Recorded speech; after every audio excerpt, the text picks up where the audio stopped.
This is a regularly scheduled Parks and Sustainability Committee meeting. It is September 4th, 2025, 3:01. This meeting is being held pursuant to KRS 61.826 and Council Rule 5A. We have 3 items of legislation on the agenda today, and we will start out with, I didn't do a roll call. We are in chambers with Vice Chair Councilwoman Betsy Rui. We've got Councilman J.P.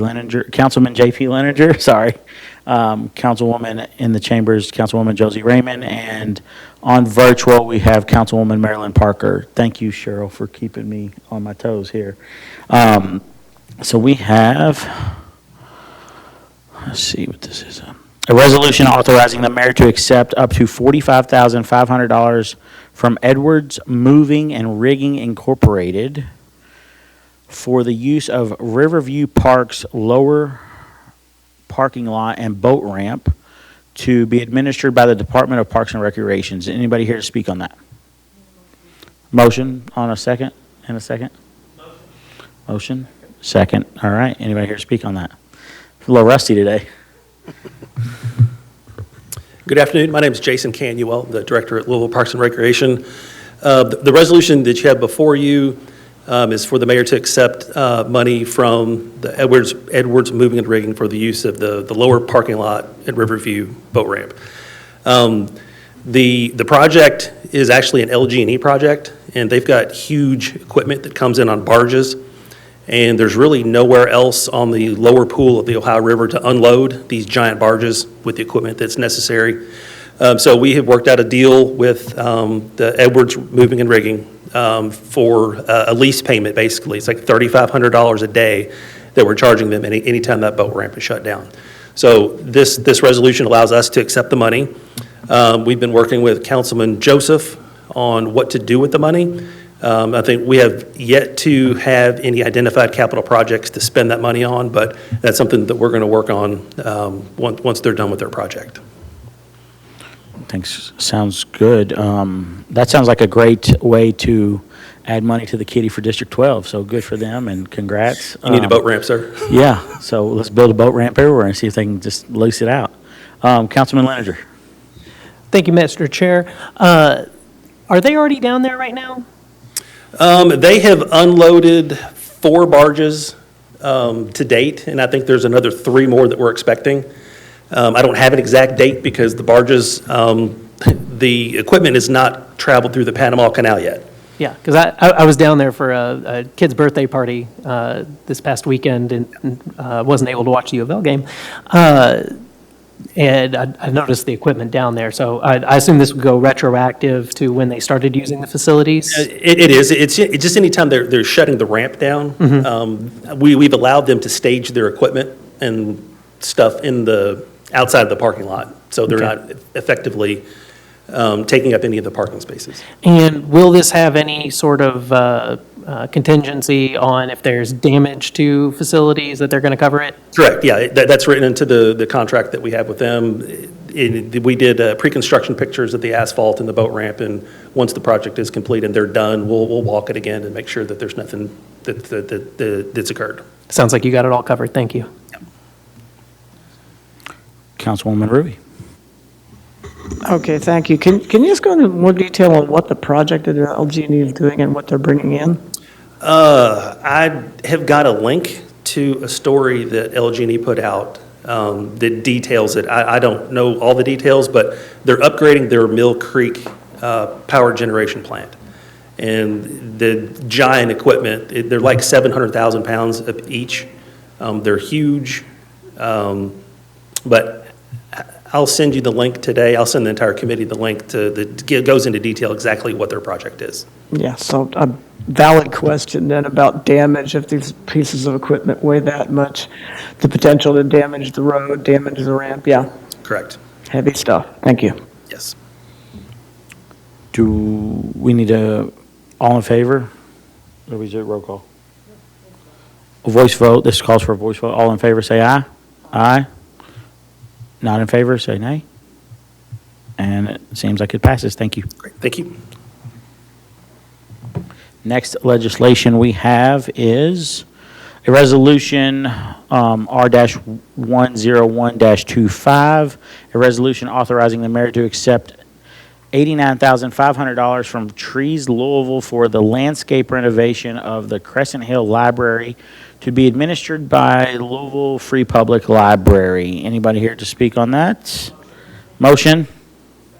There we go, and we are moved. All right, thank you so much. Barbara Sexton Smith, the temporarily assigned interim executive director of the Louisville Free Public Library System. This resolution to receive $89,500 is an in-kind donation from Trees Louisville, Inc., which is a 501c3 organization. Trees Louisville intends to provide this funding in kind for the Crescent Hill Library, and it will be for some much-needed tree removal, some invasive material removal, and bed preparation in order to prepare to put new landscaping in. And Trees Louisville plans to pay their vendors directly, which is why this is an $89,500 in-kind donation to the Louisville Free Public Library. Thank you, Ms. Barbara Sexton Smith. Now will this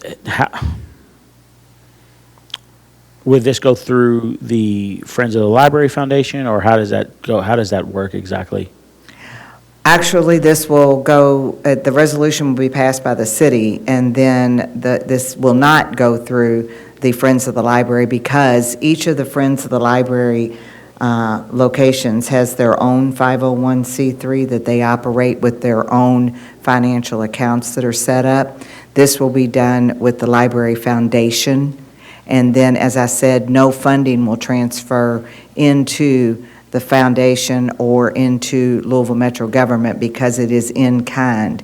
The payments will be made directly by Trees Louisville, Inc. to the individual organizations doing the preparatory work and the actual implementation of the plan and the installation of the new landscaping. Well, thank you, and we appreciate the work on that, and look forward to hopefully seeing some more things like that in other of our libraries across the county. Councilwoman Murray. Thank you. I'm excited to hear about this landscaping, and that's a really big price tag. I know taking out trees can be expensive. Mm-hmm. And does this include maintenance for like watering for the following 3 years or something? Is that part of this? That's an excellent question, and it does include some maintenance. I do not have the specifics on that. I do know that there has been, all the direct communication has been with Cindy Sullivan representing Trees Louisville, and they have assured me that this project will be done appropriately. And then, of course, as a former Metro Council member myself, when I would help vote for and appropriate for tree plantings, I was always in favor of the 3-year maintenance and watering program. So I do understand where you're coming from. I will definitely follow up and ensure that will be happening. Some other work that is in tandem with this but not related to this funding, if you've been by the Crescent Hill Library recently, you've noticed there's quite a bit of work going on, and if you see any of the windows boarded up, those windows are simply boarded because we are putting in replacement historic windows. That is why those are there. And then you also may have noticed equipment there, and a lot of building surface cleaning work is being done. In addition to, thanks to your generosity to help us with some deferred maintenance, we did repave the parking lot next to Crescent Hill here in the last several months. So all of this is part of a holistic approach to improving that location. Thank you so much for that. All in favor, say aye. Anybody nay? And the resolution passes. Thank you so Thank very you. much. The last item on the agenda is Resolution R-104-25, a resolution authorizing the mayor to accept funds totaling $11,050.75 for the use of a portion of the property commonly known as the Okolona Park located at 1114 R. Clay Avenue, Louisville, Kentucky. This is in Councilman Symes' district. Anybody looking for a motion? A motion and second moved. Looking for somebody to speak on this. Hey, good afternoon again. So this resolution is a result of JCPS's need. They are building a new school right beside Oklahoma Park. And while that is under construction, they're going to keep the school that's right next to it open. So the need for this easement, it's roughly 60 foot wide across about 600 feet of our property, our border with JCPS. But what this is going to allow them to do is keep the existing school open while the new school is under construction. Sounds great. Anybody want to speak on this? Anybody got any questions? And Councilwoman Ruby. Just a quick question. How long do they anticipate needing that piece of land? How about our county attorney who drew the contract up answer that one? Okay. Good afternoon. I'm Ann Schultz with the County Attorney's Office. My recollection is that the easement lasts for 3 years, but it should not last more than 3, and it would be between 2 and 3. I've got a copy. It's just taking me a few minutes to read it. Thank you so much. Any other questions? Nope, that's all I've got. Thank you. And all in favor? Actually, less than 2, so. Thank you. Councilwoman Parker. Hi, everybody. This is just kind of tongue-in-cheek. It's more of a comment, but I can't believe we're actually getting money from JCPS. Woo-hoo! Well, thank you for that. It is ironic for sure. All in favor, say aye. All right. Any opposed? Looks like the resolution passes. Thank you, and that is concludes our meeting today in 3:13, and I hope everybody has a wonderful day. Thank you.